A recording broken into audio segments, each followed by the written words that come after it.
Assalamualaikum warahmatullahi wabarakatuh. Terima kasih banyak buat kawan-kawan yang udah bersedia datang lagi, mampir lagi di channel Ngobor ini. Dan terima kasih juga buat kawan-kawan yang baru datang, baru pertama kali datang mungkin ya. Terima kasih. Nah, di sini masih ada kita berdua, ada Biru, di sini ada Bro Ayung juga. Yang mau ngobor, mau ngobrolin horor. Ya, Bro Ayung biasa yang bercerita gitu. Gue sih di sini cuman ya gitu ya, nemenin ngopi ya bro. Ya, aja wis. Ya udah langsung aja daripada kelamaan, Bro Ayung, waktu dan tempat dipersilahkan. Lo kan biasa itu, kayak Oh iya. orang balai desa lagi Enggak sambutan. nambahin sedikit lagi atau apa? Enggak, langsung aja lah kelamaan. Gak apa sih, lo mau diem dulu juga gak apa-apa. Oke. Nggak ada yang larang ya? Gak ada yang larang, bebas. Oke. Terima kasih Mas Biru atas waktu dan tempatnya, asik. Oke, aku mau nyapa teman-teman dulu. Assalamualaikum warahmatullahi wabarakatuh. Waalaikumsalam. Bismillahirrahmanirrahim. Apa kabar kawan-kawan semua? Semoga selalu dalam keadaan baik, selalu dalam keadaan sehat, selalu bahagia kapanpun dan dimanapun saatnya. Okay. Dimanapun tempatnya kali bro. Hah? Dimanapun tempatnya. Di tempatnya, dan yang pasti kan ada hubungannya sama waktu, Bi. Iya. Oke. Ya wis lah kayak gitu. Nah, ini ada sebuah cerita dari daerah Kidul, tepatnya dari Banyumas, Aji Barang Banyumas ya, Kecamatan Banyumas. Ini cerita yang terjadi sekitar Purwokerto ya. Ya, sekitar 7 atau 6 tahun yang lalu, yang dialami oleh Yanto sama Herman. Ini Yanto yang sama main cerita yang sebelumnya atau beda lagi? Belum, enggak. Beda lagi. Beda. Kebetulan namanya apa? Ini kan nama sama gitu samaran ya? semua gitu. Nanti kita koleksi nama harusnya. Iya. Jadi namanya sebut saja Yanto sama Herman. Saat itu mereka duduk di bangku, nanti salah lagi. Nggak sopan, duduk di bangku tuh nggak sopan. Duduk di kursi. Duduk di kursi SMP lah, kelas 2 Bi. Nah, iya mereka duduk. Ya sekitar umur berapa berarti ya? Segitulah ya. Iya, SMP kelas 2 ya. SMP kelas 2 itu sekitar 14 kayaknya. Ya, 13-14 tahun, kenakalan remaja, dan mereka mungkin dari infusnya dari TV atau dari yang mereka lihat di jalanan, mereka sering lihat anak-anak pang lewat begitu lebih. Nah, semenjak beberapa bulan yang lalu mereka mulai ganti passion. Dia pengen kayak anak pang begitu. Nah, ini akhirnya karena mereka pengen kayak mereka begitu ya, mereka mulai memakeover diri mereka. Tentu yang bagian atas dulu, rambutnya biar nggak terlalu kentara sama orang tua Bi. Itu dua-duanya Herman cukur-cukuran sama Yanto, begitulah anak-anak. Dan mulai nyari baju yang kaos-kaos hitam dipotongin segini, begitu ya, bikin UGNC, celananya cari yang sempit-sempit begitu. Nyari emblem. Nyari emblem, dan lama-lama orang namanya kayak gitu ya tetap aja gendus sama orang tua. Makin lama makin itu masih sekolah waktu itu. Masih sekolah. Dan yang paling fatal kan karena mereka kan anak ingusan yang nggak ngerti pang itu sebenarnya kayak apa, cuma ikut-ikutan doang. Ngertinya ya biar bebas, kita itu bersatu sama alam dan lain-lain. Aku nggak ngerti lah soal itu. Tapi yang jelas ada perubahan besar dalam perilaku mereka, terutama sama orang tua. Mereka jadi awagan kalau anak sini gitu ya, jadi salah tempat ya. Iya, akhirnya mereka. Nah, itu pada saat itu ada sebuah event, katanya ada sebuah event di Cirebon. Event musik maksudnya. Event musik, dan dari ya besoknya itu kan posisinya sore hari menjelang maghrib, si Yanto udah siap-siap semua, jadi dipakai semua kayak anting kayak apa, terus di shadow-shadowin apa itu namanya ya. Rambut udah diberdiriin, pakai gel yang banyak begitu. Enggak, itu pakai lem Fox. Oh, pakai lem. Keren lagi ya. Pakai lem memang awet berdirinya ya. Iya, itu lebih kuat. Nah, itu dia karena nggak izin sama orang tua kan lewatnya belakang Bi. Lewat pawon kalau sini itu lewat dapur.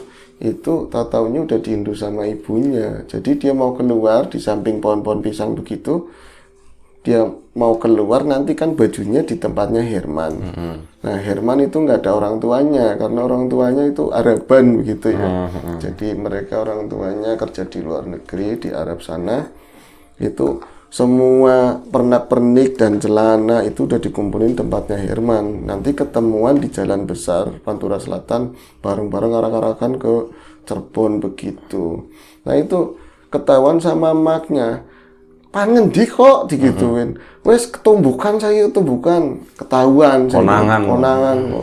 Ora apa pak kepak anaknya pak palungan maning pak. Jadi beberapa minggu ini dia sering itu nggak pulang gitu sehari 2 hari begitu, katanya kemana, nanti ada tetangga yang laporin di sudut desa pakaiannya begini-begini gitu kan, orang tuanya sebel itu laporan sama bapaknya kan di depan, bapaknya belum nyampe ke belakang, ini kan kurang kontrol sama anaknya ya, itu ada kesempatan langsung nyelos itu lari ke kebun nyari jalan ketemu sama si Herman.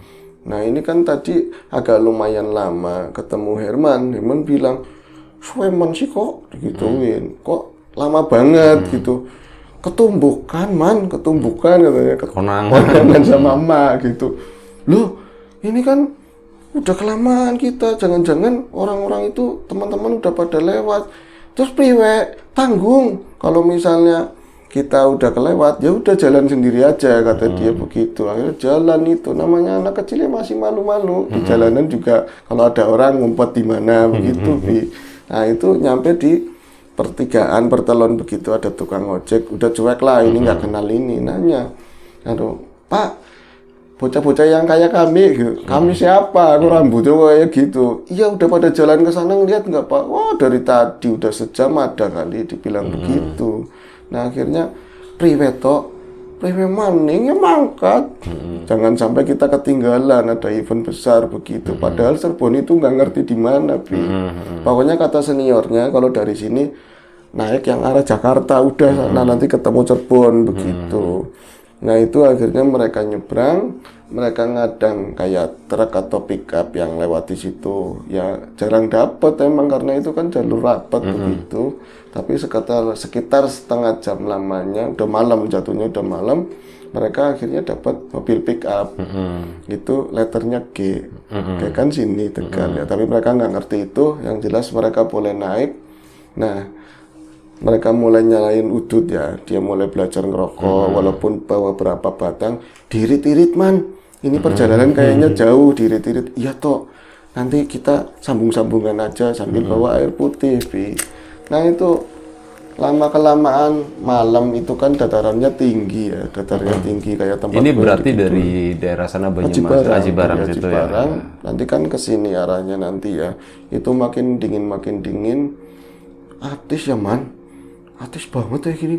Oh itu di depan ada terpal, yang ngumpuk begitu ya di belakangnya supir. Akhirnya mereka masuk ke dalam terpal itu ngudut di dalam. Amis man ke bekasnya apa sih gitu. Ternyata itu bekas tutupannya ikan, masih ada kentongan di situ. Tapi daripada kedinginan kan ya udah di situ nggak apa-apa. Ngobrol-ngobrol lama, lapar dan lain-lain. Cirebon lama banget ya man. Iya, kan ini ranjok-ranjok, kenapa kok nyampe-nyampe? Mereka ketiduran di situ. Nah, singkat cerita, udah ternyata mereka dibangunin sama sopir. "Hei bocah, pada bangun, lu pada tutupan di sini," katanya. "Bekasnya iwak ya mampu," katanya. "Bekasnya ikan ini bau." "Oh, udah nyampe om, Cirebon om ini." "Cirebon apaan nih? Ini Brebes," katanya begitu. "Ini Brebes, belum Cirebon." "Cirebon mana om? Masih jauh om." "Cirebon masih ngulon terus, masih jauh banget."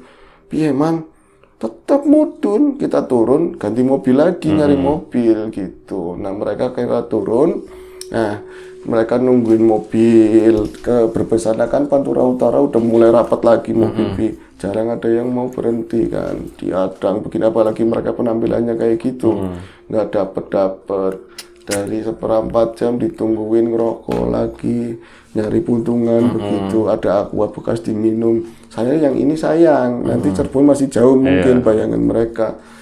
"Kok orang oli-oli ya toh, nggak dapat ya?" "Iya, kamu gimana?" "Aku capek, habis malas, ini dingin banget." "Terus gimana?" "Balik aja yuk balik," kata mereka kayak gitu. "Balik toh, serius toh balik, nanti teman-teman ngomong gimana?" bilang aja kita sakit, bilangnya gitu. Akhirnya mereka nyebrang, ganti arah. Kata seniornya kalau pulang, arah kebalikannya aja. Nanti kalau naik mobil lama-lama ada tulisan Haji Barang turun, begitu. Jangan SMP kelas 2 belum tahu apa-apa, Bi. Itu kan debutan mereka. Nah, ngeliat event begitu. Nah, toh ngadang mobil lagi malam itu udah jam 8-9, nggak dapat lagi. Akhirnya mereka jalan sekitar setengah jam, itu melihat truk engkel begini ya, truk engkel begitu yang belakangnya kan pakai kayu itu ya. Nah itu lagi nurunin kayak karton-karton besar, nggak tahu isinya apa, ada gudang, terus dibaca platnya, biasa mereka lihat tok R kata gitu. Iya man R, kayak pasti Cilacap, ini pasti Cilacap, kalau nggak Cilacap Purwokerto sana. Tunggu nih, kita nanti ikut ke sana, orang kepalanya aja ngadep ke sana, begitu. Nah, satu ditungguin, lama, kelamaan kalau nungguin nggak habis-habis begini, mendingan kita nanya aja, itu supirnya kan lagi headsetan di dalam. Om, rambutnya kayak gitu kan. Om, kayak mobilnya jalannya kapan? Kapan om, lakunya om, mobilnya om. Nah, kalian mau ngapain? Balik om. Balik mengendi katanya, balik mau kemana, diceritain lah semua, niatnya mau ke Cirebon, tapi begini-begini, kita udah capek, lapar, badannya aktif semua, dingin, mau pulang, ini mobilnya mau kemana? Iya, aku mau ke Cilacap. Kok melu? Kata dia begitu, bahasanya begitu, Bi. Melu om, balik tolonglah om, aku pengen balik, begitu. Akhirnya, ya wes, ini tinggal sebentar lagi, mereka mobilnya itu jalan, ditawarin duduk di depan. Karena dia nggak pakai kernet, Bi, nggak mau, katanya alasan nang buri bae om, penak, artis, ya mbok, katanya begitu kan, iya artis, iya di belakang aja, karena tadi katanya lapar, dibeliin roti, satu orang satu. Nah akhirnya mereka nangkring, yang namanya bocah kayak gitu kan biar kelihatan dari belakang, nangkringnya di atas bagian belakang, Bi. Nah lama-lama mereka itu ngobrol terus, si mobil mulai masuk area Tegal, terus sampai ke Slawi. Slawi makin Lebak Siu makin tinggi kan, makin dingin. Man, artis man, mudun yuk. Turun ke bawah kan, gedaknya itu di sudut bagian belakang mereka turun, dan makin ke sana masuk ke area Margasari kan udah mulai lampu jarang, gelap begitu ya. Hutan ya? Iya, mulai hutan, ada hutan jati. Mereka di situ ngobrol lagi, man, nah kayak gini, aku tanya orang melu-melu maning man, katanya begitu. Kalau kayak gini aku nggak mau ikut-ikutan lagi. Atis man, iya atis kencot, gitu. Atis dingin lapar. Kalau mau ikut, kata si Yanto, besok-besok aku mau pakai jaket sama celana training. Nah diomongin sama si Herman, Pang pakai jaket, mana ada Pang pakai jaket begitu. Iya ya, orang pantas ya, orang lah, katanya dia nggak mau ikut-ikutan lagi, Bi. Nah sembari mereka ngobrol-ngobrol begitu, ini kan bagian depannya nggak kelihatan, tapi mobil memang jalannya cepet banget, kencang. Itu si Herman lagi ngobrol sama Yanto, tang, Yanto nggak nyautin apa-apa, Bi. Dia cuma lihat ke depan, terus diem aja, menengah, nggak ngomong apa-apa. Nah, Tok, kemana Tok? Kenapa Tok? Meneng lagi ditanyain, diem. Tok, kenapa? Buru apa sih kok? Gitu. Kamu lihat apa? Gitu kan. Terus, man, kini ngarep sih apa, man? Dia nunjuk ke arah depan, di belakang supir. Itu yang di depan itu apa? Kan nggak kelihatan, Bi, cuma ada gumbukan begitu di pojok tapi gerak. Apa sih ya? Wedus apa ya? Digituin. Corongi. Suruh dicorotin. Pakai apa? Nganggo apa nyoronginya? Lah pakai korek. Nah, mereka saking curiganya memang bergerak-gerak begitu, tapi kan gelap kiri kanan kebun jati gitu ya. Nah, itu kalau mobil kencang udah maju ke depan lagi, mundur lagi begitu sambil rangkak-rangkak. Ceprek nggak kelihatan juga, ini juga nggak bisa nyala sih, ada angin ya. Iya, tapi karena lama-kelamaan berusaha, pas di depan itu persis si Herman itu bisa nyalain koreknya. Itu ternyata jeprek, itu mereka kaget banget, dan ya sepersekian detik lah mereka bisa ngelihat di situ di pojokan itu ada anak perempuan. ada anak perempuan pakai ya baju gamis begitu kayak anak madrasah, pakai gamis hijau, ininya juga dressnya panjang hijau, pakai sendal jepit, tapi posisinya ngeringkuk kayak kedinginan di belakang begini, Nah, Yanto sama Herman nggak bisa dengan jelas melihat wajahnya si cewek tadi, si anak perempuan tadi, cuman kelihatan kayak matanya segini loh, jadi ngumpat begini, tapi nampak jelas kalau dia itu ya kedinginan banget lah begitu. Tapi lagi dia mau tanyain kamu itu siapa, tahu-tahu mobil ngerem mendadak pas di kebun-kebun jati itu. Akhirnya kan dua-duanya kelempar ke depan, gubrak gitu kan, tuh marah kan gitu, sakitan semuanya gitu kan, mereka kesakitan semuanya, mereka nggak peduliin tadi ada anak perempuan yang pasti tuh ini larangan tuh, yakin ngeremnya sembarangan banget supirnya, katanya supirnya ngerem sembarangan banget, nggak ngerti di belakang ada bocah. Coba kalau kita di atas jatuh ke sana itu. Terus pas ngomong-ngomong, tadi sih bocah ciliknya siapa ya? Gitu. Itu tadi anak kecilnya siapa gitu. Ayo goleti dicariin lagi, pakai senter lagi. Itu skuternya kotakan itu di dalam truk itu nggak ada sama sekali. Dan mereka namanya anak-anak, tiba apa ya? Gitu, katanya jangan-jangan jatuh. Itu langsung mereka naik ke atas, ke belakang begini kan sepi ke sananya. Lah kato, iya man ya, kok nggak jatuh ya? Setan apa ya digituin, corongi maning, dicorongin lagi begitu nggak ada, Itu akhirnya mereka mulai rada ngerasa takut. Jangan-jangan tadi kalau misalnya anak perempuan naiknya sejak kapan? Tadi kan ada box karton ya kan, masa ada anak kecil nggak turun? Mulai logikanya main begitu. Tapi kalau misalnya jatuh, paling enggak kan ada suara. Terus kita tadi direm, aturan nabrak dia sih. Anak perempuan tadi. Akhirnya itu udah mulai masuk ke Margasari Pol, jatuh ke Klonengan, ini lintasan kereta api, ada rest area di situ, Itu mereka cuma dekam di belakang, nggak ngobrol, ya berselancar sama pikiran masing-masing lah. Ini tadi apa? Tahu-tahu digeduk-geduk dari belakang, berhenti, Dul, mudun Dul, madang Dul, gitu. Tok, madang Tok, iya Dul, iya man. Hei, mudun, diduk-duk, turun, madang itu makan bahasa sana. Madang Tok, iya madang. Isin kata dia begitu. Malu. Iya malu, katanya malu. Disuruh madang malu, disuruh makan malu. Tapi kencot, tapi isin, apikannya paman supire katanya begitu. Ya udah turun aja, turun. Wis cepat, ayo turun kita makan. Kalian itu kedinginan, ayo makan. Baik supirnya. Nah itu mereka turun lewat yang belakangnya, karena agak rendah. Itu Yanto duluan yang turun, jelek begitu, naik ke atas dulu baru lompat turun. Nah Herman belakangan, itu dia naik. Tapi pas lagi di palang yang di pintu belakang itu, dia ngeliat ke depan tuh diem lama, Man, ayo mudun suwe madang man, digituin. Lama banget, suwe banget. Tuh nggak ngomong, nggak apa, dia cuma nunjuk begitu ke depan. Tapi nggak ngomong itu apa, nggak digituin, cuma nunjuk, ayo man, ditarik-tarik kakinya begitu. Akhirnya dia turun, singkat cerita, itu diajak makan beneran sama si supir. Itu tadinya mereka yang malu-malu gitu, isin gitu, tapi lapar gitu. Iya, tapi lapar kencot. Akhirnya mereka bener-bener makan. Nah setelah itu ditanya-tanyain macam-macam sama supirnya, kamu anak mana aslinya, kenapa ikut-ikutan begini, ini nggak baik. Nah setelah udah selesai semua sambil makan, gantian yang nanya bocah-bocah. Jadi ditanyain begini, masalah anak perempuan. Iya, Pak Sopir, apa?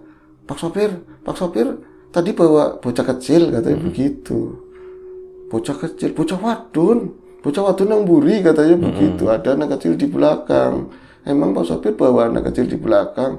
Enggak, tapi sempat diam dulu supirnya. Loh, begitu kata si Herman setelah cerita kemarin kan begitu. Dia diam dulu nggak langsung jawab, tapi enggak begitu. Enggak, tadi beneran ada anak perempuan pakai baju hijau, segini pakai baju hijau, tapi mukanya nggak kelihatan, dekam di bawah begitu.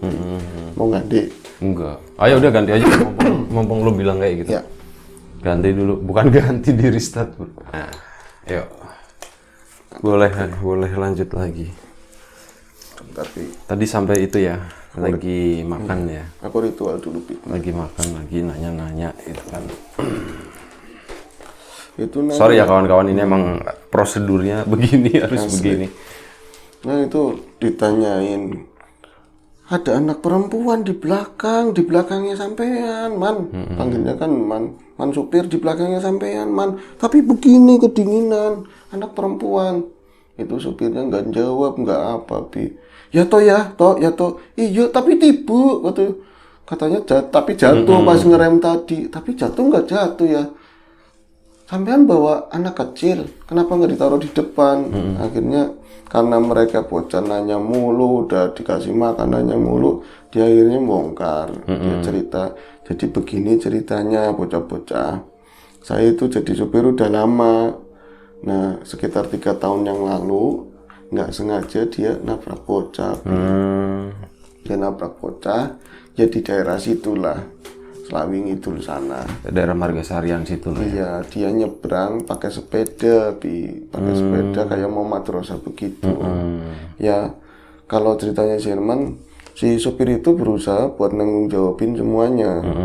Istilahnya dia juga punya bos gitu kan. Nanti untuk pengurusan jenazah dan lain-lain, nah belasungkawa lah seperti itu. Bahkan dia juga karena kena pasal sih ya, membahayakan nyawa orang lain, masuk ke penjara juga, itu keluarganya tetap nggak nerima, maksudnya udah sana bukan urusanmu, kalau udah begini aku nggak mau lihat mukamu lagi dan jangan pernah datang ke rumah ini lagi, digituin. Tapi ada satu peristiwa di mana yang akhirnya jadi kejadian kayak sekarang itu, dia itu di penjara, satu malam pernah didatengin sama yang bahasanya arwahnya, iya, itulah sosoknya itu, tapi hancur apa ora, Pak? Enggak hancur, biasa cuman pucat, sedih, pakai pakaian yang sama, tapi dia waktu itu kan kerudungnya dicopot, ditaruh di keranjang sepeda waktu itu. Nah itu dia cuman ngomong, maafin kelakuannya, caranya orang tua saya, saudara-saudara saya, ini udah takdirnya aku seperti ini, tapi tolong, aku minta tolong sesuatu. Nah supirnya kan bilang, kamu minta tolong apa? Mulai saat ini aku ikut bapak kemanapun bapak pergi, kayak gitu. Nah tadi sambungannya yang dilihat Herman kan di atas diem gitu, dia nggak ngelihat itu di bawah, tapi di belakangnya supir pala itu ada kaca yang segini. Iya, itu di dalam. Iya, itu di dalam, walaupun nggak jelas. Ke belakang gitu. Ngadep ke belakang, nengok begini, hidungnya malah nempel begitu. Jadi Herman itu nggak bisa ngomong. Itu ada cewek perempuan tadi, anak perempuan kecil itu di dekatnya supir. Nah supir bilang begini, makanya setelah kejadian itu saya mulai terjun lagi karena nggak ada, ya saya bagiannya emang supir, partnya di supir. Nah karena dia ngikutin terus, saya jadi nggak pernah bawa kenet, karena selalu ada dia. Jadi kalau nggak duduk di belakang ya duduk di depan. Wah jebak katanya gitu, kata anak-anak, wah jebak, ambahan parah, yakin masa dipatiri setan, ya nggak begitu, kalian kan kasihan, kita kan baik ya kan, gitu. Jadi, ya itu segitu aja, Bi. Jadi ya peristiwanya karena dulu dia katanya pernah nabrak itu anak kecil. Nah setelah itu gimana? Habis makan dia kan perjalanan arahnya lagi. ke Cilacap. Itu benar dianterin. Nah itu ternyata mereka sampai minta turun di Bumiayu, karena malu kalau nyampe ke sana, ke pertigaan tadi. Nah di Bumiayu waktu itu aku sama teman-teman dulu itu ya kan, lagi masih gondrong lah jalan-jalan. Nah di Bumiayu tadi ada lesehan, ada lesehan dulu kan, yang kopi lendot begitu kan, kita medangan, ada juga goreng-gorengan begitu. Melihat ada anak pang 2, tapi lagi mengutin ini loh, rokok, nyari-nyari begitu, panggil, tapi kayak gini kedinginan semua, mana, gituin sama aku. Terus, Om, aku tundang Om, iya mana, cilik pakai pakaian kayak gitu, anak pang siang kayak apa, dingin ini, bumi dingin banget, ngapain kamu di sini? Cerita semua kayak tadi kejadiannya, Bi. Walaupun tadinya sih belum cerita, tak paksa, udah kamu ngomong apa, kamu tuh punya, tadi ada cerita apa, tadi katanya ke Cirebon begini-begini, tak kasih makan lagi di situ.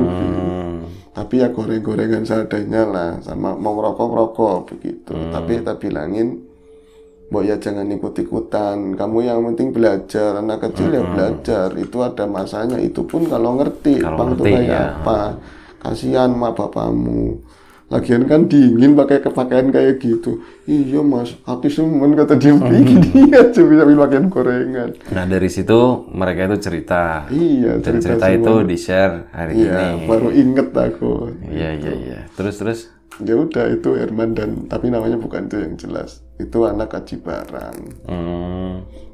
Ya nggak serem-serem banget. Sampai sekarang masih pernah ketemu nggak sama anaknya? Ya nggak tahu, mereka mungkin udah dewasa kali. Ya mungkin udah gede kali ya. Udah gede. Enggak, kali aja masih ketemu gitu. Lucu aja gitu. Lucu. Sekarang masih jadi pangker atau enggak? Iya. Tapi katanya sih nggak mau lagi katanya. Nggak mau ikut-ikutan lagi mas. Ternyata katanya Cirebon jauh banget kata dia gitu. Iya mau Cirebon jauh karena dari sana, dari Aji Barang pasti Terus jauh. capek, dingin. Jadi kadang-kadang pulang mesti dimarahin terus. Iya kan nggak enak. Mendingan nih habis maghrib belajar ya, terus nanti Isya makan nonton TV, terus tiduran enak selimutan. Ngapain di sini dingin begitu nyariin putung rokok gitu kata aku. Iya ya mas kayak gitu terus dulu. Nah itu ya sekilas itu aja. Iya terima kasih Bro Ayung. Gue kenal banyak sih anak punk dulu ya, tapi tahun 2000-an sih. Tahun 2000-an banyak komunitas punk Tegal kayak gitu. Kenal lah, dulu masih zamannya metal-metalan ya, musik metal. Itu kan di Tegal sendiri kan banyak tuh anak punk. Tapi ya udah senior sih waktu itu. Jarang yang maksudnya bocah-bocah kayak gitu tuh jarang. Dulu tuh udah mungkin usianya tuh udah 25 ke atas kayaknya udah. Ini kan mereka mungkin karena debutan gitu ya, anak-anak pengennya fashionnya kayak gitu, pakaian outfitnya begitu, tapi malu ketemu orang gitu. Jadi minggir jalannya. Masih mentahan kan, karena karena nggak ngerti apa-apa gitu. Mereka cuma niru stylenya doang, fashionnya doang, tapi nggak ngerti filosofinya seperti apa, cara hidupnya seperti apa kayak gitu. Apa sih yang pengen mereka capai dari itu nggak tahu gitu kan. Kayak aku ada pengalaman di Bekasi, tempat kamu pernah main ke sana itu, kalau biasanya di waktu-waktu kalau nggak duhur maghrib ada anak pang daerah dalam Bekasi. Itu kalau misalnya lagi wayangnya sholat, dari belakang kan ada berapa sab, dia itu sholat, rambutnya kan merah, terus anaknya tinggi, dari kejauhan yang kelihatan rambutnya doang. Itu kadang-kadang sholat urutan kedua atau ketiga begitu sabnya. Oh itu pasti sih, aku ngomong namanya Wawan, pasti itu si Wawan gitu. Ya, bagus lah, bagus. Banyak sih gue juga, ya termasuk yang sekarang pangker-pangker gedenya gitu, itu juga masih kenal sih beberapa, cuman memang udah bertahun-tahun nggak pernah komunikasi gitu ya. Bahkan beberapa ya sekarang masih ngeband, dan bandnya lumayan ya terkenal gitu ya. Di Indonesia itu terkenal, bahkan di beberapa negara juga terkenal. Kenal beberapa sama mereka, dan bagus sih kalau secara filosofi itu memang ada bagusnya gitu. Mereka yang jelas mereka itu tahu apa yang mereka lakukan, apa yang mau mereka capai, apa yang mau mereka tuju gitu. Meskipun ya apapun itu gitu dalam kehidupan kan. Jadi ini, itu bisa jadi masih proses gitu ya. Benar. Masih proses, kita belum tahu finalnya itu apa gitu. Setelah mati baru kita tahu finalnya gitu. Tapi selama kita masih hidup ya itu merupakan bagian dari proses. Benar. Dan untuk yang tadi anak perempuannya masih ngikut sama Pak supir itu juga nggak tahu, kita lost ya, nggak ngerti. Dan gue sendiri respect sama mereka-mereka yang berjuang gitu ya, dalam tanda kutip itu berjuang dengan jalur yang seperti itu, punker kayak gitu. Tapi ya mereka yang benar-benar itu ya yang tahu gitu cara ya filosofinya itu apa gitu, kehidupannya tuh kayak gimana. Itu gue respect gitu. Tapi kalau yang ikut-ikutan nanti dulu lah gitu. Mendingan banyakin dulu ilmunya. Kalau udah benar-benar kenal, udah benar-benar tahu baru nyemplung ke sana gitu ya. Ya kurang lebih seperti itu.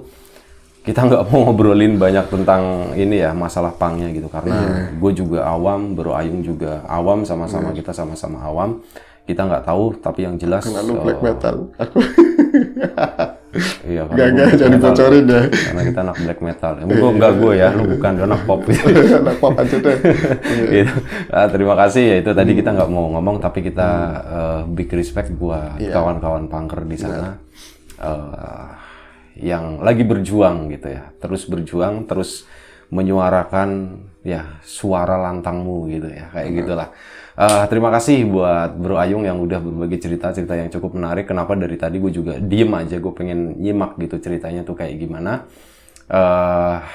Ya itu aja sih, kita mohon maaf ya kalau misal ada salah-salah kata, ada sesuatu yang nggak berkenan, ada sesuatu yang mungkin kurang kita kuasai tapi kita sampaikan, yaitu mohon dimaafkan gitu.